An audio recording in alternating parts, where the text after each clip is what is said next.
అందరికీ నమస్కారం. హెడేక్, తలకాయ నొప్పి. నా వీడియో కాదు. తల నొప్పితో మీరు బాధపడుతున్నారా అని అడుగుతున్నాను. ఇప్పుడు లేకపోవచ్చు, కానీ నైట్కి వస్తే ఏం చేస్తారు?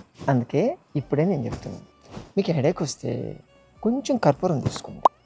ముద్ద కర్పూరం అంటే గడ్డలాగా ఉంటుంది కదా, కర్పూరం తీసుకొని కోకోనట్ ఆయిల్, కొబ్బరి నూనె తీసుకొని దాంట్లో 2 కలిపి నూరండి.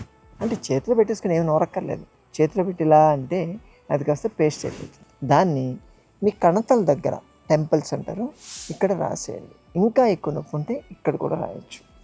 దాన్ని చేసి జస్ట్ కళ్ళు మూసుకొని రిలాక్స్, స్లోగా బ్రీతింగ్ తీసుకొని స్లోగా బ్రీతింగ్ వదులుతుంది. 12 సార్లు.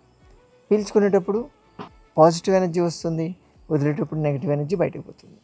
బ్లడ్ సర్క్యులేషన్ ఇక్కడ పెరుగుతుంది, మజిల్స్ రిలాక్స్ అవుతాయి, మీకున్నటువంటి నర్వ్ ఎండింగ్స్ కూడా రిలాక్స్ అయిపోతాయి, ప్రశాంతంగా ఉంటుంది, మంచి నిద్ర కూడా పడుతుంది. కావాలంటే చేసి చూడండి, ట్రై చేసి చూడండి. ఏ మందు దీనికి సాటి రాదు. సరేనా?